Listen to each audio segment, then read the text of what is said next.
Je m'appelle Syndicat. Syndicat, c'est un mot en kikongo. Ça veut dire l'envoyé. Quand j'étais petit, mes amis, mes grands cousins, comprenaient l'envoyé dans le sens le petit qu'on envoie chercher des copains. Et finalement, après, mon père dit non, l'envoyé, c'est Emmanuel, c'est l'envoyé de Dieu. Et là, disons, la perspective a changé. Pour moi, le contexte historique, la manière dont je me situe par rapport à là d'où je viens, les gens qui étaient là avant moi, les combats qui ont été menés avant moi, c'est un truc qui est fondamental et qui m'a marqué. Syndicat, c'est intéressant. J'ai décidé d'amener tous mes enfants ont des prénoms africains. Mon premier fils s'appelle Yenge. Yenge, c'est un kikongo, ça veut dire le bonheur. Ma fille s'appelle Aïdé. Aïdé, c'est un nom éthiopien. C'est un nom de l'empereur d'Éthiopie, Aïdé Sélassié. Et mon dernier fils s'appelle Kwame. Kwame, le nom me plaisait, mais Kwame Nkrumah, c'est le premier noir qui a fait son indépendance sur le continent africain, disons, en dehors d'Haïti. Je suis né à Kinshasa, dans la clinique danoise. Ma mère est danoise, elle était infirmière. D'ailleurs, c'est intéressant, ma mère s'est fait virer de la Croix-Rouge danoise parce qu'elle sortait avec un noir divorcé. C'était en 72, c'était il n'y a pas longtemps. Et puis les Danois, les Scandinaves sont des gens réputés ouverts d'esprit. Mais c'est un truc dont aussi je suis le résultat. Mon père est quelqu'un pour lequel le choix était très facile. Parce que le système colonial raciste des Belges était tellement évident que tous les gens normaux, et notamment tous les Noirs d'office, étaient forcément contre le projet colonial. Donc tout le monde était engagé politiquement dans un choix qui est très clair. Aujourd'hui, moi je suis l'héritage de cette lutte-là parce que quelques années plus tard, on se rend compte que même si apparemment sur le papier, il y a un succès qui est quand même l'indépendance, l'affirmation de soi, dans les résultats, il y a un grand échec. Si on est libéré de notre histoire, c'est-à-dire s'il s'agit de renier tout ce qu'on a vécu et tout ce qu'on a tenté sous l'époque Mobutu, et même avant, j'ai l'impression que Mobutu a voulu renier un peu l'époque Lumumba et de l'indépendance, mais lui n'était pas vraiment au top. Ensuite, Kabila père a voulu renier Mobutu.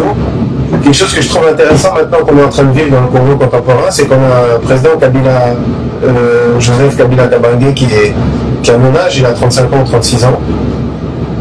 Il a pris comme Premier ministre le vieux Gizenga qui était le bras droit de Lumumba, donc pire ennemi de Mobutu, et il a pris comme deuxième personnalité du gouvernement le fils aîné de Mobutu.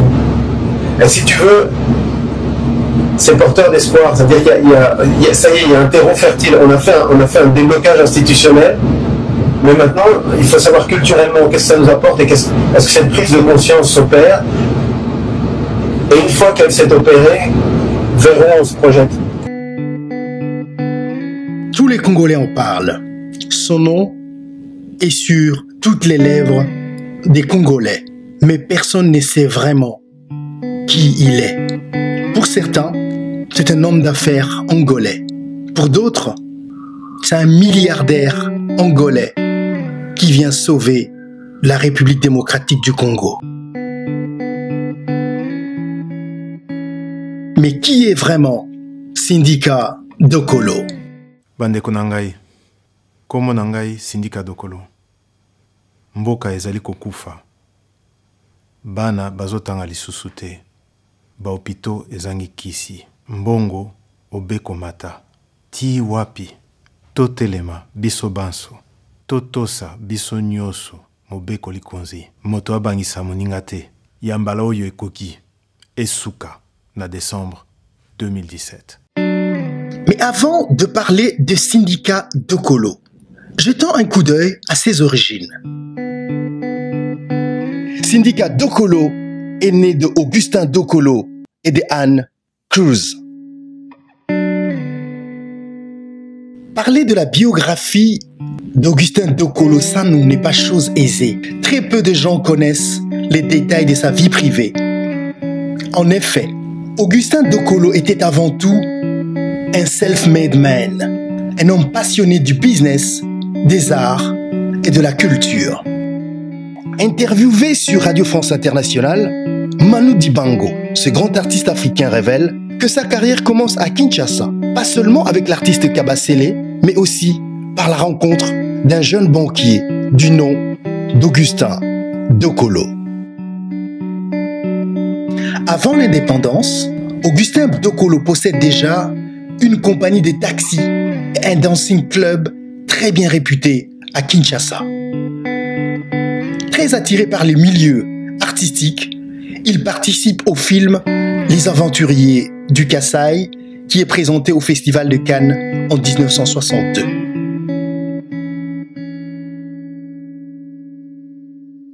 Peu de temps après, il développe une chaîne de magasins avec des ramifications à l'étranger. En 1967, il fait la rencontre de Anne Dokolo, qui deviendra sa femme. Arrivée en 1966 du Danemark dans l'hôpital d'enseignement, elle épouse Monsieur Dokolo Sanu en 1968. De cette union naissent 3 enfants, Manzanza, Sindika et Luzolo.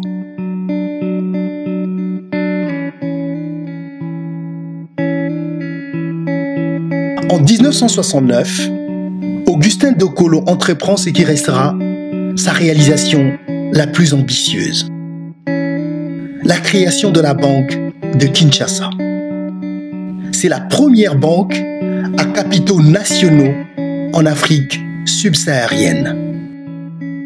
La banque de Kinshasa emploie alors plus de 1500 personnes dans tout le pays en 1984. Pendant plus de 16 ans, la banque de Kinshasa a réussi à évoluer au gré des contraintes économiques de son temps. En 1974, la banque de Kinshasa est victime des mesures de radicalisation. Mais l'État congolais s'y ravise et restitue la banque en 1976 en reconnaissant à M. Dokolo Sanu tous ses droits. Grâce à un réseau d'une vingtaine d'agences réparties à travers le pays, elle permet de favoriser le développement économique dans un contexte difficile. Persuadé que les Congolais doivent prendre en main leur propre destin, il applique ses propres préceptes et crée plusieurs sociétés dans les domaines très variés. L'exportation du café, l'immobilier, la distribution des biens de consommation, le transport des marchandises, l'agriculture, les assurances, les mines, la distribution des véhicules, etc. Sindika Dokolo est né le 16 mars 1972 à Kinshasa, en République démocratique du Congo, alors Zaïre.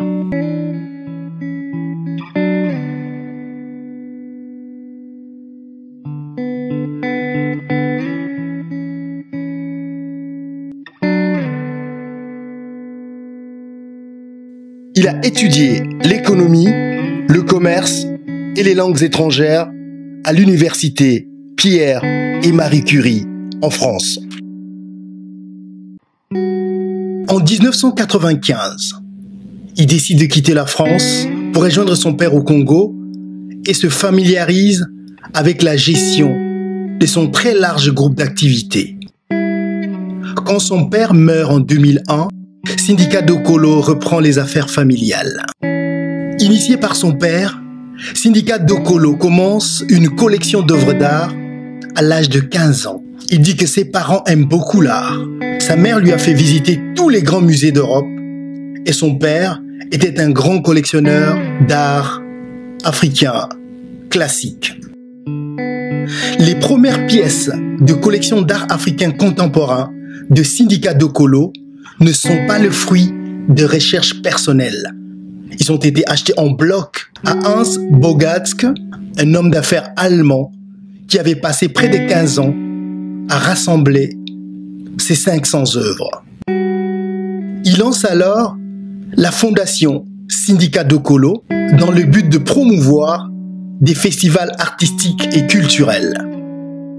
Sa mission est de bâtir un centre d'art contemporain à Luanda qui ne servira pas seulement à l'exposition d'œuvres, mais également à l'incubation d'artistes locaux et internationaux.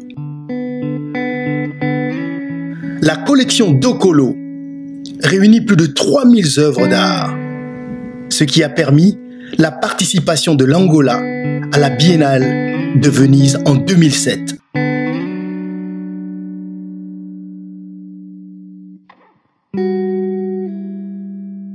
Syndicat Dokolo affirme que sa collection est destinée à montrer des artistes africains dans le monde.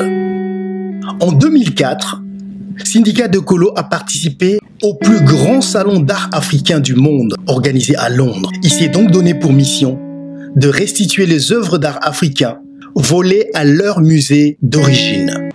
Je viens d'apprendre que le gouvernement français a refusé, sans autre forme de procès, de remettre des objets qui ont été pillés, volés au Bénin à la fin du 19e siècle. Ce sont des objets royaux d'une importance capitale pour l'histoire de l'Afrique, pour l'histoire du Bénin, pour l'histoire de l'ancien royaume du Dahomey. Et je suis absolument choqué. Pour dire la vérité, je suis vraiment dégoûté. Je trouve que c'est une insulte pour tous les Africains. Et j'en ai marre. J'en ai marre qu'on traite l'Afrique comme ça. J'en ai marre qu'on traite les Africains comme ça. Ce que je voudrais, c'est que chacun à son niveau, notamment les Africains qui vivent en France, puissent comprendre la portée de cette insulte, la portée de cette offense.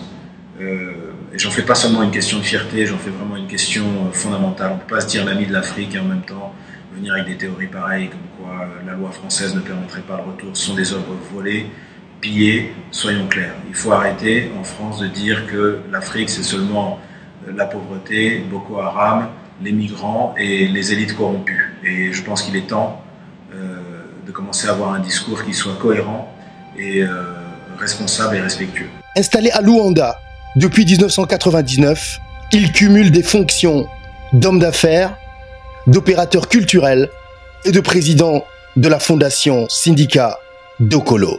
Il possède plusieurs entreprises en Angola. Il a également investi dans beaucoup de secteurs.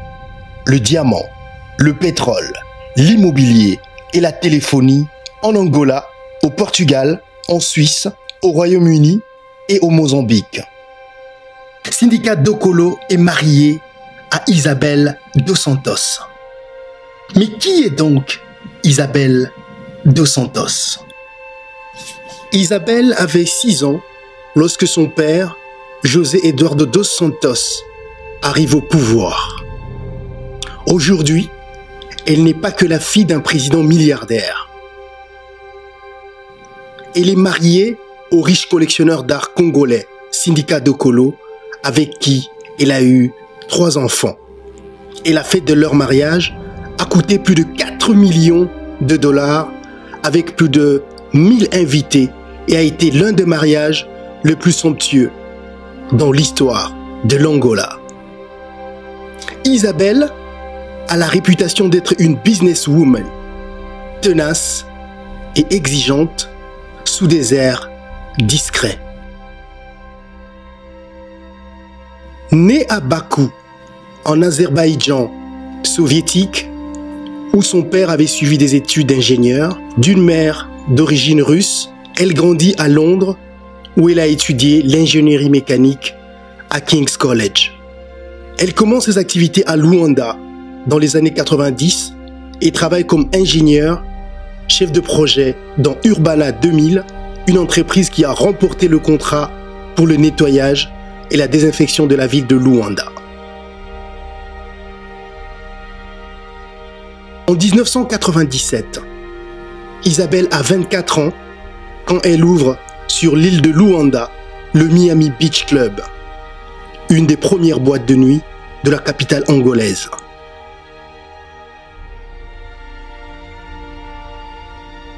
Au cours des 20 dernières années, Isabelle dos Santos est rapidement devenue une figure clé de la gestion des biens de la famille en créant plusieurs holdings pour acquérir la propriété et la participation de certaines entreprises en Angola et à l'étranger, en particulier au Portugal.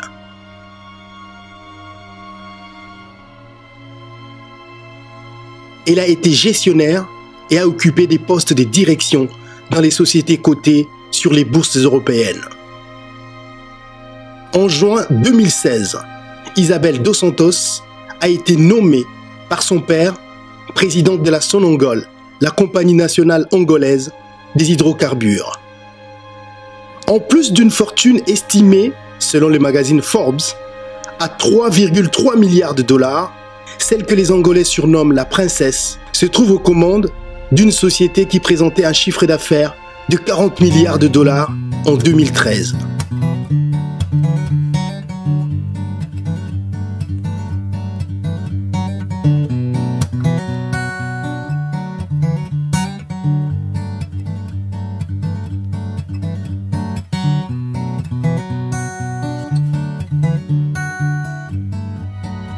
Isabel dos Santos est décrite par le journal portugais Público comme une femme de bonnes affaires, extrêmement intelligente et dynamique, professionnelle et sympathique.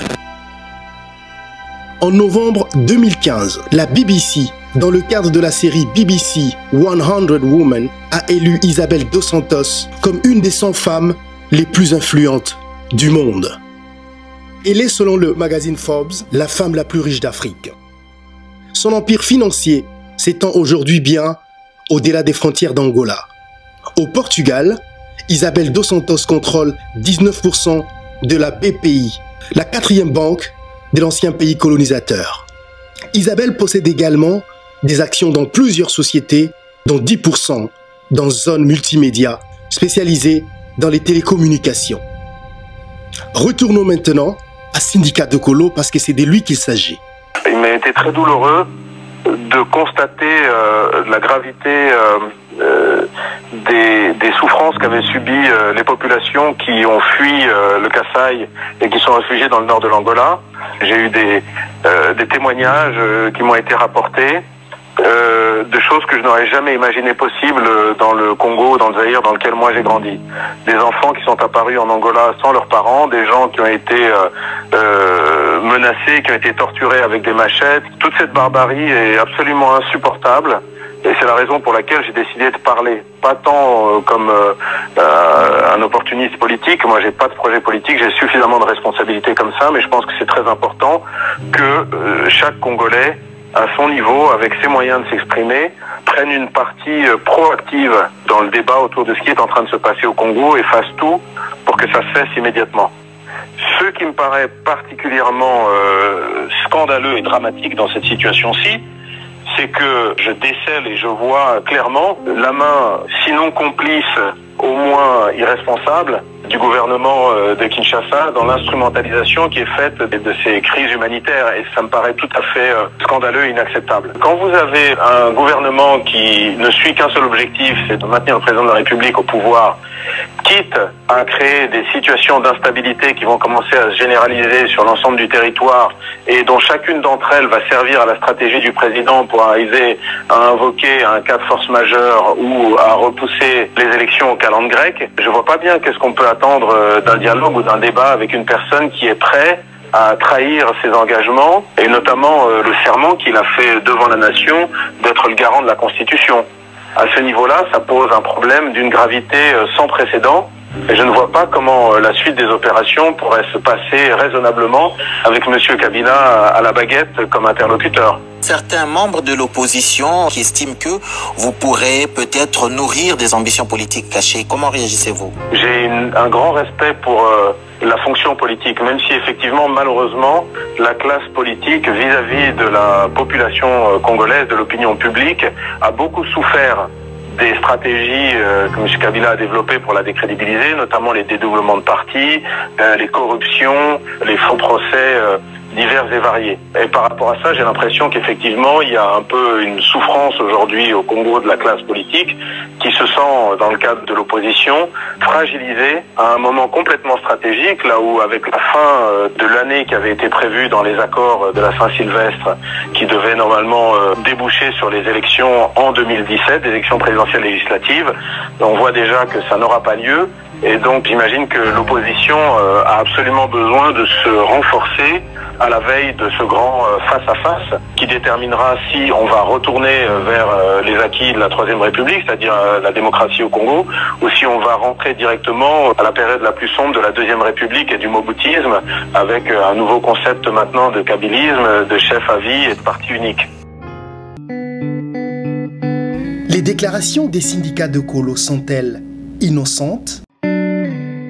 Comment le gendre du président angolais peut-il s'attaquer à un pouvoir allié à l'Angola? Comment expliquer le silence jusqu'alors du gouvernement angolais qui est censé être l'allié du gouvernement congolais face aux déclarations de Sindika Dokolo? Naturellement, Sindika Dokolo peut avoir un soutien politique de son beau-père.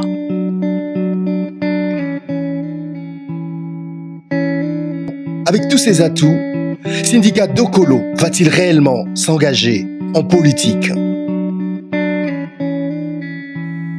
Si c'est le cas, quel rôle va-t-il vraiment jouer aux côtés des autres opposants avec cette opposition congolaise de plus en plus divisée et affaiblie?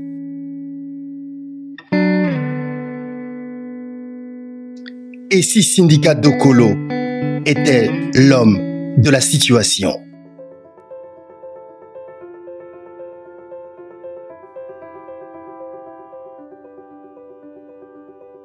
À l'heure où la RDC est à genoux, à l'heure où la pauvreté a confisqué toute dignité,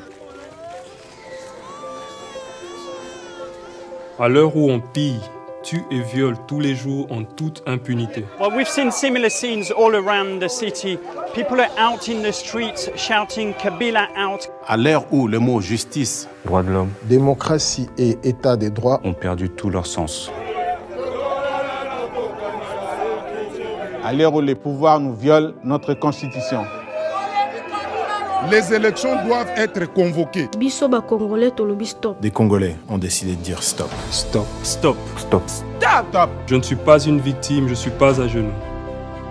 J'ai le front dressé, je suis un Congolais debout. Debout. Debout. Debout. Si comme nous, vous pensez que la RDC souffre d'avoir été trahie par ses dirigeants. Si comme nous, vous pensez que le pouvoir est en train de se maintenir en violation de la Constitution. Si comme nous, vous pensez que le Congo mérite mieux. Si comme nous, vous pensez que l'alternance doit se faire en 2017 et que la responsabilité citoyenne doit s'imposer à la violence d'État. Alors, rejoignez notre grand mouvement citoyen. Devenez un Congolais debout. Quel que soit votre parti politique, quelle que soit votre conviction religieuse, quel que soit votre lieu de résidence, parce que tous ensemble, nous pouvons sauver la RDC en 2017 et ramener la paix, la stabilité et la légitimité dans le respect de nos lois. Naza Congolais debout. Je suis un Congolais debout. Je suis une Congolaise debout. Congolais Mouimane. Je suis un Congolais debout. Je suis une Congolaise debout. Je suis un Congolais debout. Je suis un Congolais debout. Naza Congolais, y a côté les mains. Debout Congolais. Je suis un Congolais debout. Je suis un Congolais debout. Et toi? Rejoignez-nous sur lescongolaisdebout.com.